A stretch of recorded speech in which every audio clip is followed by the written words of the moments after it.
Hey folks, welcome to Tabletop Blueprint, your go-to channel for everything about tabletop role-playing game design.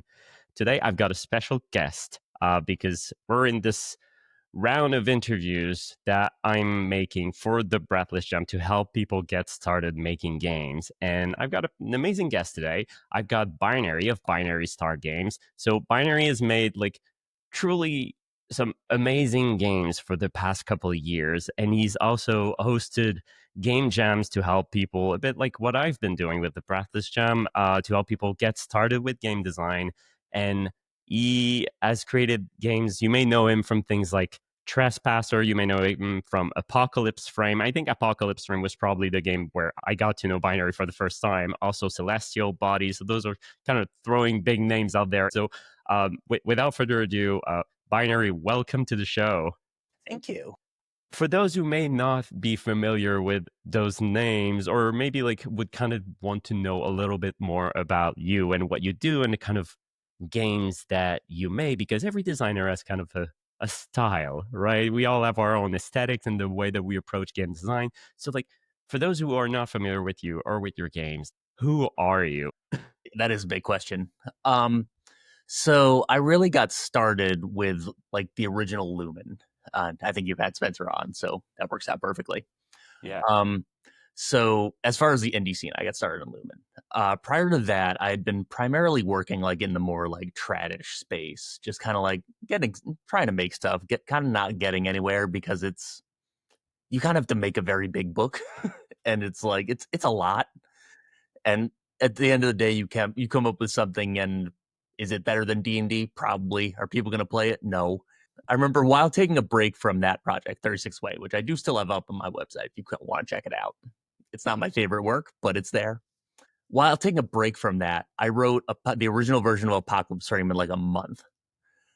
And it was better than the 36 Way. It was easy, easily better. It was okay, well, this is more so the direction I want to take. From there, I've kind of just drilled down further mechanically while trying to still maintain that level of I won't say crunch. I think Spencer's word is chew, and I think that's a good thing. Just something you can sink your teeth into a little bit while still not being I can teach you the game in 15 minutes. It's not that complicated, but you can still, it has more depth than that. And that's kind of the through line through a lot of my work. Stuff that is very approachable, but is nonetheless deep as you start getting into it. I see. Yeah, something that has depth, something that you can get into the water easily, and the water is comfortable. But if you want to put your scuba divers suit, you can dive in and see that there's a lot more to it. Exactly. I'm a big fan of your work. As I said, I got familiar essentially with Apocalypse Rain, and when I got started, Lumen was everywhere. I've talked about it with Spencer a couple of days ago, and with Ryan when we did our interview yesterday as well. And I think many designers got started with Lumen, and it's a beautiful SRD. So let's kind of go back to this moment. So I imagine that you had played tabletop RPGs before you got started with 36 Ways or Apocalypse Frame. So how long had you been playing before you started designing? I think I had been kind of around the scene ish, playing on and off, probably since the mid 2000s, something like that. I started playing for real, a consistent weekly game instead of we tried to start D&D and it didn't work. Probably since 2009. So about that long. Most of that play was either in the D&D or a little bit in Chronicles of Darkness space.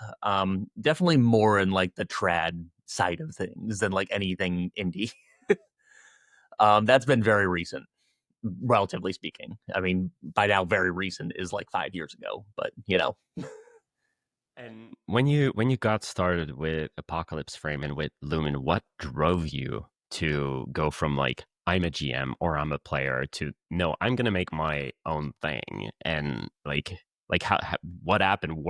How did the shift happen essentially? Well, the big shift happened with 36 Way, sort of prior to Lumen. So the big shift there was basically when you've played D&D long enough, you either hit a point where you can see all its flaws laid out in front of you, any edition of it, For me, it was 13th Age, and it's like once you play enough 13th Age, you understand what's wrong with 13th Age. And it's like, you move to fix it, and it's like you have this fix and that fix. You start bringing in stuff from other games, you start doing this and that, and after a while, it's like you've kind of ship of Theseus yourself into like being a game designer. Like you kind of like replaced every component part of it in such a way that's like you've just made a different thing at this point. Um, but yeah, like it's basically just that. It's like you kind of accidentally become one over time. Yeah, no, exactly. Like you changed so many parts of D&D. Is it still D&D anymore, or have I We're made my own probably thing? never. Yeah. Should I get everything on paper, actually put it on the web for others to enjoy, right? Exactly. So from 36 Way and then to Apocalypse Frame, there was kind of this moment, especially like at the time on TTRPG Twitter, where there were so many cool SRDs. Like I remember like the Lumen SRD and then Breathless, but also the SRDs from Peach Garden Games like Carta and also Wretched and Alone. Like there was so many cool mechanics that people were playing with and expanding like what is an RPG and like how we can interact with the medium essentially. And at some point, when I published Breathless and I published the SRD and I hosted the first jam, you clicked on the join button, and I was humbled. I loved your stuff, so I was like, okay, cool. Like I love this guy's work. Like I'm very curious what he's going to make with Breathless. And you chose to make a game based on touchstones that are very dear to me. So I would love if you could introduce Trespasser to those who may not be familiar with it. Like, what is the pitch of Trespasser? Okay, so just a little background before I start the pitch. Trespasser is actually originally an idea I had before I made 36 Way. It was like I was kind of poking with various ideas and they didn't really go anywhere. But I still had it in the back of my mind when I was making it. I was like, maybe I'll come back to this later. And like as soon as I saw Breath, I was like, okay, this is a good like scoped way to come back to this idea. So for me, Trespasser is very much based on like it's the idea of Stalker, but also like the video game Stalker, especially. It's like I'm not classy. I ain't seen the movie, but um especially like this constant thing in a couple kinds of media where it's just kind of like a concentric draw toward like some sort of treasure that will fucking ruin you if you actually get there. Like just like everyone being drawn towards something that is not something you actually want to be drawn toward. And just like really digging into that.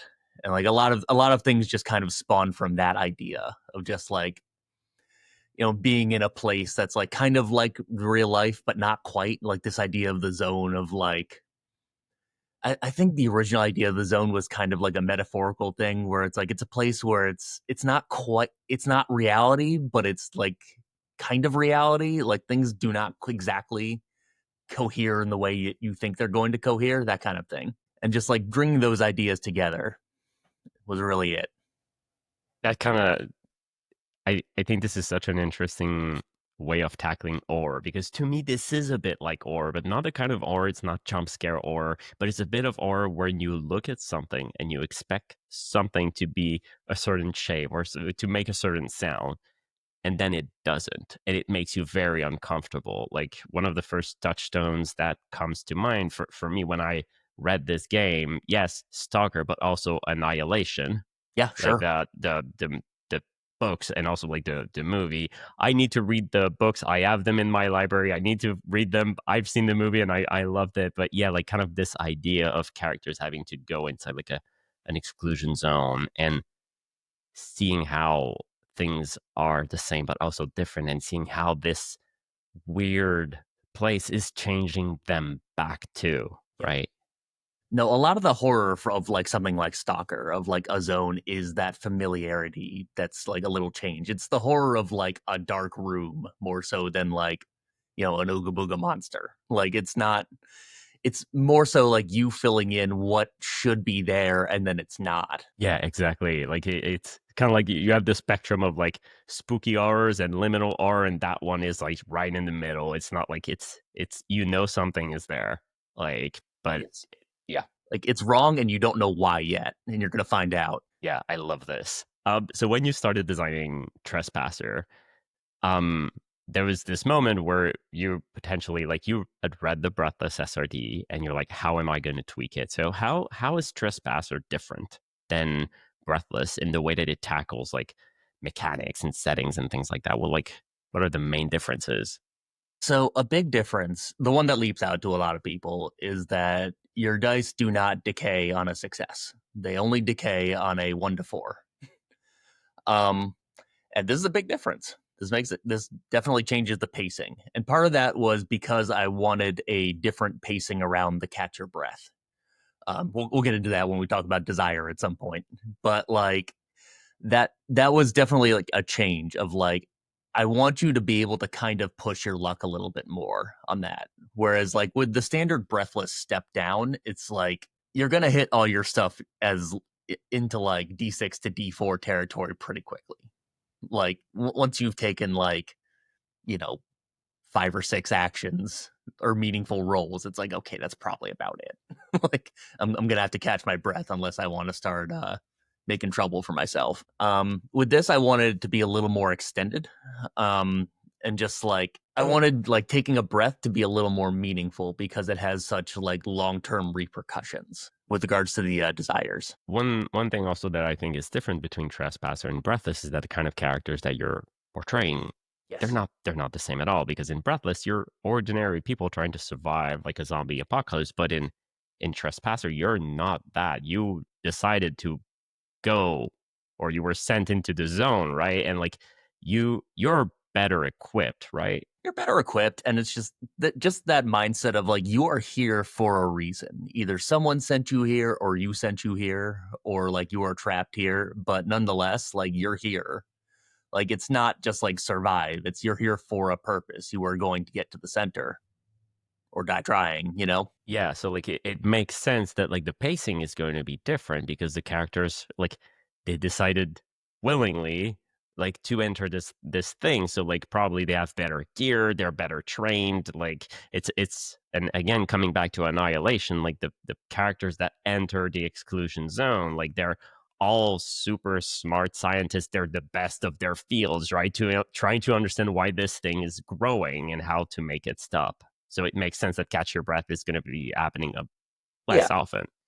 And especially like that idea of drive. It's like the idea that like as you catch a breath, you have a little more like clarity as to like why you're here and like what is bringing you here, what is sending you here. Like, increasing those desires every time you catch a breath. And it's like the best way to get through the other side, not to spoil the end of the game, I guess, but the best way to get to the other side is to just get through without thinking too hard about it. Because You've like mentioned the the sorry, longer sorry. you have to obsess, the more of a problem it is for you in the end. One thing that you've mentioned a couple of times is this concept of desire. So desire in this game is a mechanic. It is something. It is a tweak on the existing stress system. So how does that work out exactly, or what is desire and how is it used mechanically? Desire mechanically is basically like you have a few like reasons as to why you're here that you establish at the beginning of the game. Like, in fact, I've got the list here. It's like, what brought you here? What do you regret not doing? And what will you miss most? And what do you strongly wish you were more capable of? And just like the various things that can pull at you, like as you go. And it's like, as you're feeling like, oh, I wish I was better at this. I wish that. I wish that. It's like, well, at the very end, the idea is that you're getting towards something that can maybe fulfill some of those desires. So the more you rest, the more consumed with those thoughts you're going to be. It's like, if I could just finally get there, you know, this would be fixed. If I could finally reach the center, then I can get out of here. I can do what I couldn't do before. And that idea is like the more you catch your breath and the more you dwell on it, the more that's going to consume you. Which is that comes into play at the end. Is basically the more desire you have, the more likely you are to be kind of locked into doing something at the center, as opposed to walking away from it. Yeah, and like tell me if I interpreted it wrong, but like also I think that like you have a way to actually uh if you do something related to your desire, you can kind of ignore taking stress. Is that correct, or am I That's correct. mistaken? No, that's Okay. correct. Once a desire is like above a certain point, um, yep, you can basically like avoid stress by committing further to it and just like really just like digging down on it. Just be like, okay, well, this is what I'm committing to. Like, I love this so much because one thing that I'm personally very passionate about is the concept of like games that have mechanics that really reinforce the themes. And this is something that I think is very important. That's going to make something like a D&D clone in the Trespasser universe versus Trespasser itself. Like that, there's a way that the mechanics will really change the way that you approach the story. And this is one of those mechanics, a mechanics that is so common in those types of uh, of media.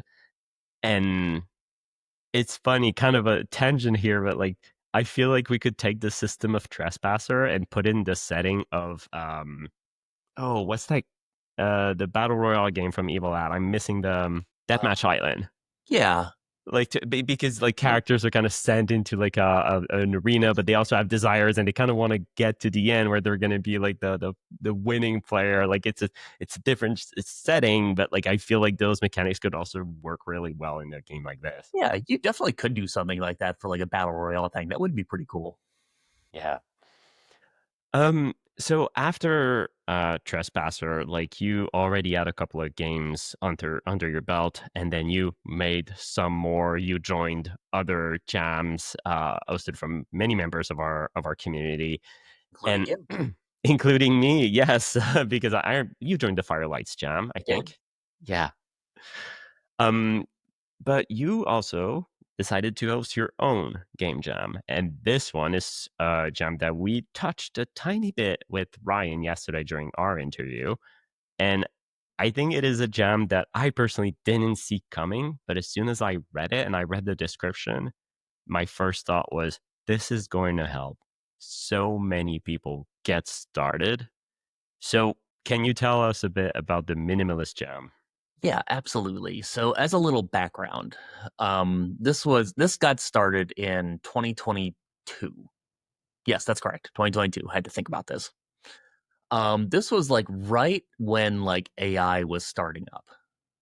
And there was a lot of like exhaustion around about like I have to do this because I need a budget. I need to I need this and I need that to make a game that's going to be worth anything, and just like I have to resort to this. And it's like I have to. And someone on Twitter, it was at Potato Cubed. I don't remember his publishing imprint. I think he's the same thing on Blue Sky. He was just like, what if you just had a game where you or a jam where you just had one template and you were like, you have to use this. And I was like, okay, I could host that. And he's like, do you mind if I just do that? And he was like, sure. So, in fact, I did something very similar. I did deviate a little bit from that idea. You usually have a choice of up to one of four templates because one thing I realized early on is like a lot of people like, especially if you're dyslexic or you have certain like disabilities going into it, you're not going to be able to like read certain fonts well. So I made a few different templates. I think one's Comic Sans, one's a serif, one's a sans serif, and one is Lexend usually, which is like a dyslexic friendly font. But it's nonetheless, it's like take one of those templates, use that, do not add anything else. You are supposed to export your game as is, like don't format it, export it, and go. And yeah, a lot of people really have gotten to that idea. It really seems to have taken hold. You usually get a fair amount of entries, some from new people, some from people who are not new, which is the idea. It's like I definitely wanted to cater to new people, but I also wanted to cater to like burnt out people who are already there. Um, the idea was is part of what I like really thinking about like just start with a Google Doc or something is because that's what a lot of us did to start out is to like just start on a word processor and just write something. And it's just like just being forced to be like you live in that word processor document now. You cannot do anything fancier than this. You are just going to have to live with your writing. Definitely like makes you think about things in a different way. than like the whole like, okay, well, I have to launch a product. I have to think from the start, like, what is the identity of this? What is the visual identity of this? It's like, no, no, no, none of that. Write a game now. And also, like, images weren't Mhm. allowed. So you weren't allowed to use any other fonts than the fonts from the original templates, That's right? right. And how about tables, bullet points, that kind of Okay, stuff? so I do have some hard mode challenges. I do allow tables and bullet points, but the hard mode challenges are basically like don't do any of that. Okay, no bold, no italic, no nothing. Nope. Well, you can do like italic and bold. I think the hard mode I have is no tables and no lists. Like you have to do everything like within like semi-prose text of some sort. Yeah. Wow, this is so cool. So, do you remember like broadly how many people joined and how many people like because one thing how many people actually submitted their content? Because one thing that I've seen often with jams, like even like video game jams, because itch.io is a video game, primarily a video game hosting platform, and one thing that you often see is that there's going to be a lot of people that join the jam, but not that many that actually finish or submit a project because there's many points at which that could create friction that would prevent someone from like even creating an itch.io page can be challenging. So like did you see like an uptick as in like how many people actually submitted their project for your jam versus like if you compare data with other like existing jams? I don't know about data of other existing jams. I can tell you about this one though. Every year it gets, I think it varies year to year. I want to say it's like high double digits, so like 70 ish to about a little over 100, depending on the year. Like Of there's submissions. submissions, like not entrance, submissions. That's wild. Yeah, That's a it's lot. great. Well, that's the thing. It's like you get projects that are all over the spectrum. So you get some that are just like a one page thing where it's just like a one page Word document. It's like, that's great. Great. Good for you. You get some that are a lot more involved. You get some that then become like more, like even more involved projects later. Like Yeah, I've that's seen some that have graduated from like the minimalist version to like an actual thing, which is great. I love to see that. do you have any examples that come to mind? Because that was my next question. I was curious if like someone had seen this as their first step and then decided to actually enhance it, potentially like it inject some art into it or like potentially like put into layout. Like, do you have any examples of games that were able to move from that like text document to something else? Yeah, off the top of my head, I remember Kyle Tam, who runs Urania Games, her game Prima Donna, I believe, started as a minimalist jam game. I think that was for the first one or maybe the second one. But yeah, Lord Sworn by Marin's Musings is another one. That started as a minimalist jam game. Oh, are you for real? Like Look it up. I bought that game like and I didn't know it started in this jam. This is If you great. look in the entries for Minimalist Jam 1, you will find it. It's there. Nice. Yeah, like I remember like I hadn't heard about that game until Galen Peugeot is he's the artist that I often work with. He had Yep. made the cover for the game and it was just like absolutely brilliant. Yeah, But Galen did the cover for Apocalypse Frame. I know. yeah, he's good. He's really good. I feel like everyone I talk to on this show is like, "Oh yeah, Galen's amazing." He's killer. Like I don't truly. um If you're listening, Galen, you killed it. Great job. You're selling my book. yeah. So let's go back to you for a second. So, I want to go back to Trespasser because there are some things, some other things that you did with that game, which I thought were very interesting. So, the zone, the exclusion zone within Trespasser is something that can be very personal, not just for the game, but also for the characters. Yes. And you decided to not just say, the zone is this or the zone has those answers, but to kind of make it part of the to make it a collaborative effort, right? You added procedures to create the zone during the game. So how does that happen? Like, what do you do to actually create something that will be engaging with all the players at the table? Yep. So, I mean, the first thing is just like coming up for like, as I mentioned, the idea of a zone is a place that's like familiar but not familiar. Like it's kind of like some people have said it's like borderline post-apocalyptic, and I think that's kind of right.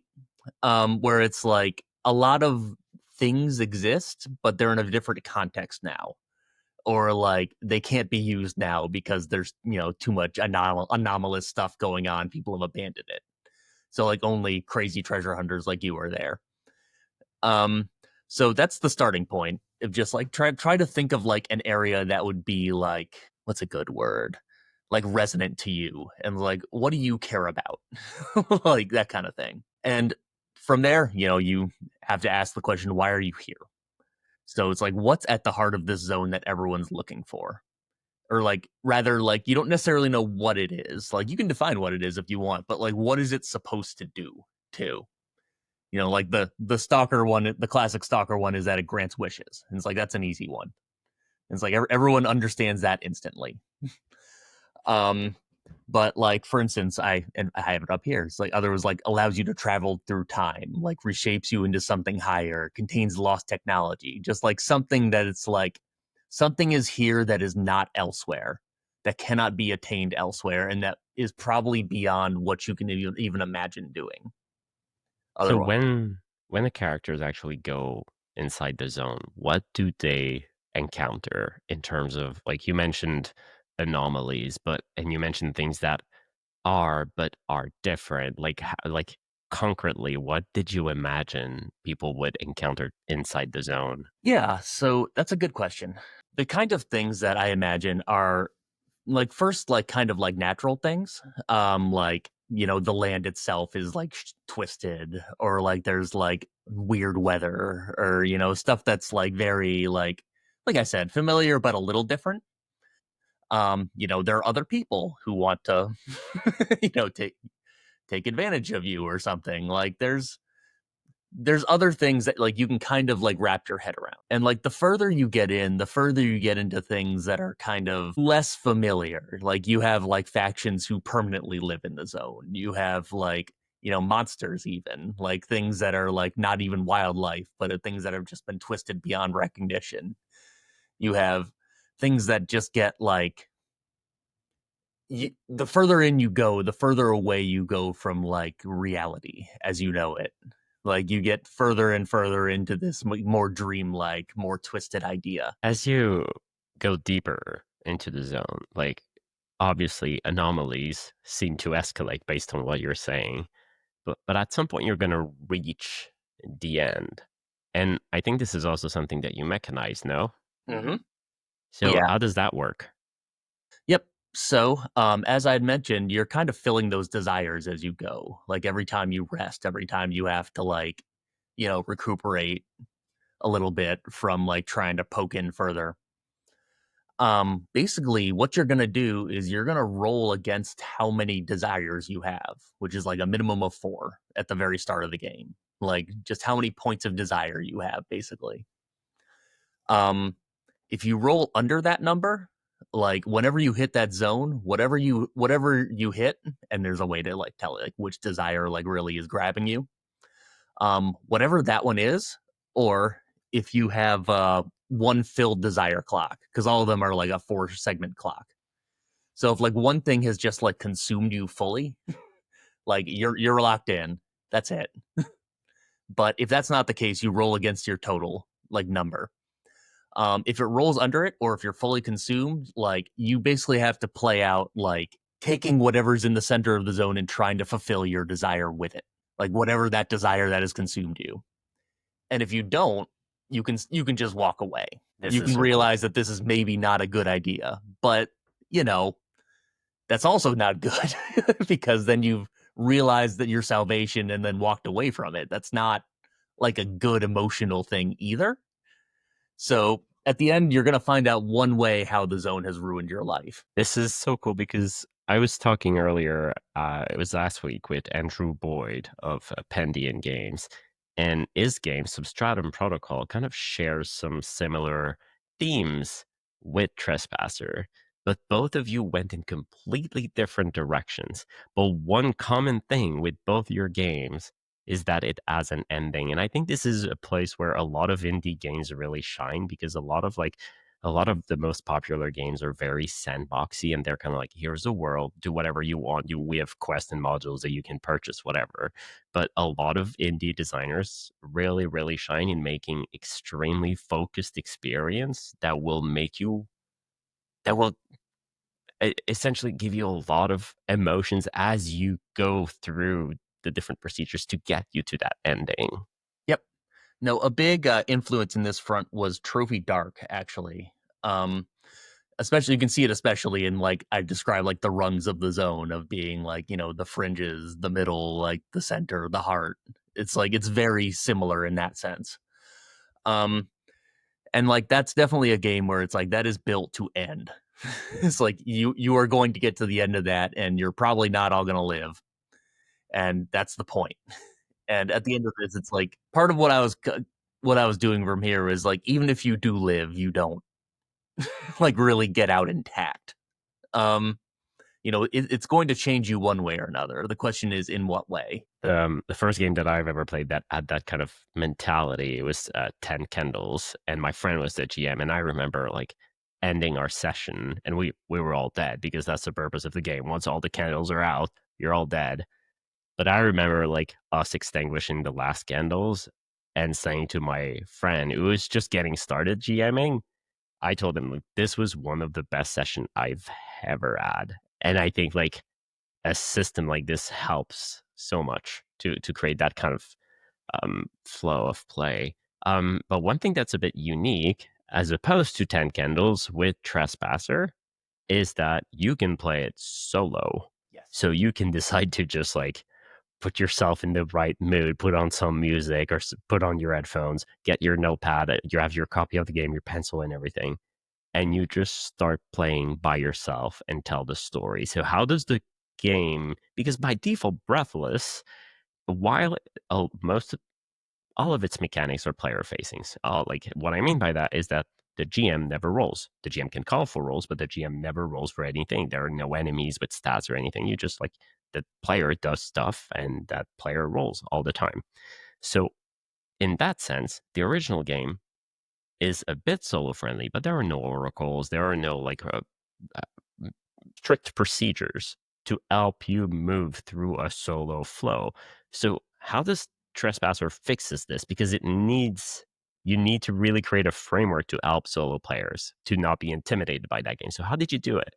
It is because Breathless was so player facing that I was like, this could be a very like GM-less game, like if we really think about it. So the big approach I took to it is like the standard approach is to just do like a standard like yes no oracle and just like I mean the type you've made it do. But what I took from this was to try to repurpose that standard action roll, like the 1, 2, 3, 4, 5 plus roll, into something that acts as more of an oracle. So basically, you ask whenever you have to ask, like, what is the risk of a situation? That's when you roll that. And like basically, you determine how many by that roll, you determine essentially how many different complications there are. And that's using a die that's based on how close you are to the center of the zone, with that die increasing as you get closer to the center. So you roll a number of times based on your result. Basically, if it's 5 plus, it's roll again and you add another thing. If it's 3 or 4, it's add one thing and then stop. And if it's a 1, 2, it's stop rolling. So if you just roll a 1, 2 in the first roll, great, you're good, you're done. There's no risk here. Um, but obviously, it's not very likely when you get near the center. Yeah. So, um, and beyond that, that same die, the Oracle die, or the Risk Oracle, the Risk die, the Oracle, I think I called the Oracle die, whatever. You know what I mean? Yeah. The increasing die. That also determines what actual complication is going to come up, what the actual risk is. So I have a 1 to 12 chart there, based on their die, which is going to go from I think it is a D6 to a D12, which gets increasingly more supernatural and more weird and more like, you know, if you see people, they're more militaristic. Like there's more dangerous stuff and more like weird stuff the further you get into the center. Like you have more of a chance of like getting something more dangerous out of that. One of the thing that I've realized as I dabble more and more into games that are solo friendly is that one of the issues that a lot of solo gamers have is determining when to roll. And just having an oracle, like you said, is a good enough first step. If you have many rolling tables, if you have a world that can kind of like be expanded by those rolling tables, and you have a basic oracle that kind of works with the original mechanics of the game, like don't use a D12 if all your like mechanics are using D6s kind of thing. Like that's generally good enough. And like people who are familiar with solo RPGs and players that have played them before will be okay. They'll be able to play. But determining when to call for an action roll, this is something the GM does. The GM will say, this is risky or this is not. They have it in their head, right? Or like maybe they're going to do a roll on their end to determine what to do. But what do you do when you're alone? When you're alone, like, is that risky or is it not? And making this a random kind of event that increases over time, the more the tension builds up, the more you get to the center of the zone, this is a gem right there. Like because it no, but it's true. It's true. It's really really good because it's like for example, like in Nomadic, a solo Breves game that I did, there is some sort of risk oracle, but it's kind of random, so you just roll it. But it's not tied to anything specific.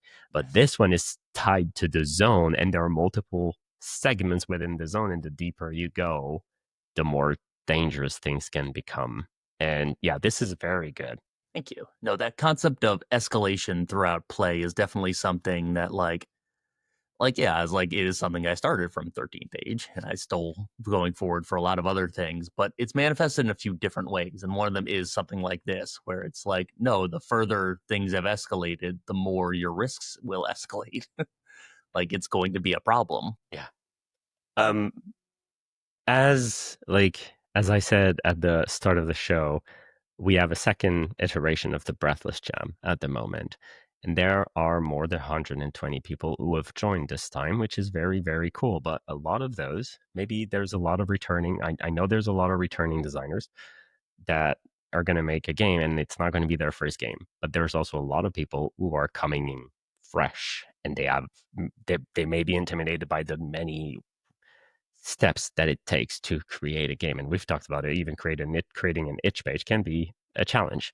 So if you were to talk to one of them, like what would be like some of your like advice to help them get started or help them finish or maybe help them get past the midway slump?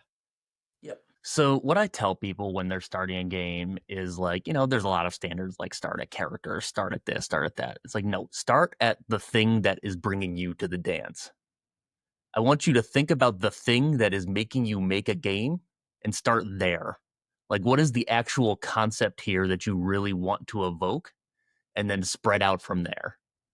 Like, you can start at any given point. Like, it's fine. Like, you can make a game, you can build it out from anything. There isn't like a better or worse way to do it. But if you start from the thing you care about, then that's going to root everything else in that. Yeah, and I guess also it must help with motivation, right? Yes, Because that's the if big thing.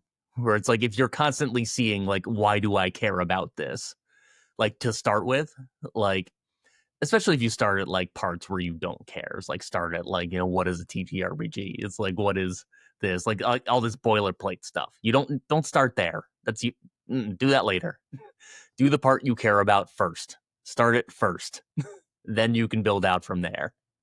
yeah, then it gets much, much easier because every time you do something, like you go back to that core, you go back to that like emotion or themes that you want to evoke, whether you're working on lore building or some rolling tables. And like rolling tables are super important, but if you're not thinking about your core central themes, then they're just like random tables that you've taken from a random generator online. Exactly. Like if you're not thinking about that main theme, that main idea, that think about like the main juice is like what is the thing that you think people will care about here? What is the thing you care about here? If you're not thinking about that, you're not gonna you'll make something that's probably fine. But that if you tie everything into the thing you care about, you'll make something that's great. Yeah. Or maybe you won't even finish it because you weren't motivated in the first place. That's also very possible. You may not make anything at all. Yeah, that's a great tip. Um, Binary, we're coming to the end of this episode. It has been an absolute pleasure talking with you, and like I want to Likewise. thank you very much for spending your lunchtime with me. So before we close this conversation and wrap up this conversation, are there any things that you would like to shout out? Where can people find you? And like, are you working on anything like that you want people to know about? Yeah, sure. So, my website is binarystar.games. I'm on Blue Sky at binarystar.games. Um, I'm at most places at Binary Star Games. You can find me. Just Google it. You'll figure it out. Um, the most recent thing I have out is we just finished the Kickstarter for Celestial Bodies. We will be having a late backer portal for that out soon. We're finalizing a few details. I just got a test hardback just to make sure we understood the weight of it, which was one of the big things that was holding things up. Um, because it's going to be like a several hundred-page game, so we didn't actually know how much it's going to weigh. Um, but yeah, that'll be out soon, so look forward to that. Um, yeah, I don't know. You can find me pretty much anywhere. Okay, but I like, will have something coming out pretty soon. Well, not pretty soon, like probably late fall. I will have Null Space, which is going to be the relaunch of one of my older games, Liminal Void. That's probably hopefully late fall, early winter. We'll see. Minimalist Jam will be coming up in the fall once again. It's every year in the fall. Look forward to it. We'll see. yeah, you like I think everybody watching should join the jam. Like I Absolutely. Do it. yeah, do it. Make a game. Just make a game. And for those who don't know about Celestial Bodies, because I know about it, I think it looks absolutely amazing. Like for those who don't know, because it's a big game, and the Kickstarter or the crowdfunding campaign, I don't remember where you hosted it, but like it's it was extremely successful. So like, can you tell a bit about what that game is and how successful it is? Yeah, sure. Celestial Bodies is a mech game made by myself and Charlotte Laskowski. That is a collab project. So the two of us came up with this idea. It started from this real idea of like, okay, what if we made a mech on a grid? You know, just kind of like grid based inventory. Then we was like, okay, what if that grid was also a hit location chart, like a D66 hit location chart? You roll whatever you roll, that's your hit, and that's basically like the combat system from there. From there, we built up this large series of like, especially GM-less procedures, tactical combat. We have a bunch of factions. We have a bunch of ideas. You're playing a bunch of people fleeing from Earth who have discovered the bodies of dead gods on the edge of space and are attaching them to your mechs and your ships. I'm sure that'll go great. Um, you know, it's it's great. The crowdfund, as you mentioned, did very well. We very much overfunded. So right now we're writing the last. So right now we have about 4/5 of the game out. You can get that right now. It's selkie.itch.io/celestial bodies. Um, but the final version will be coming out. We're hoping early next year, like spring, summer next year. Right now we're working on the final touches of that, just like building out the rest of the game, basically, and just Yeah, like refining what's there.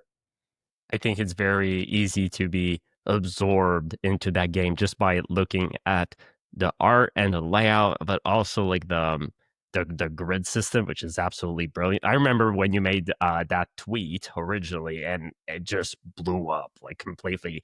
But yeah, the game when it was launched on Kickstarter made over $50,000 with 713 backers. Like a lot of people who were excited about that game, and with very good reasons. Thank you. Binary, it has been an absolute pleasure. Thank you so much again for your time. So today, thanks everyone.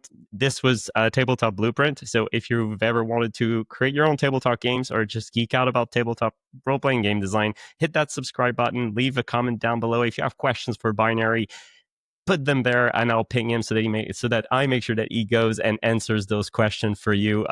But yeah, until next time, thanks everyone. Cheers. See ya.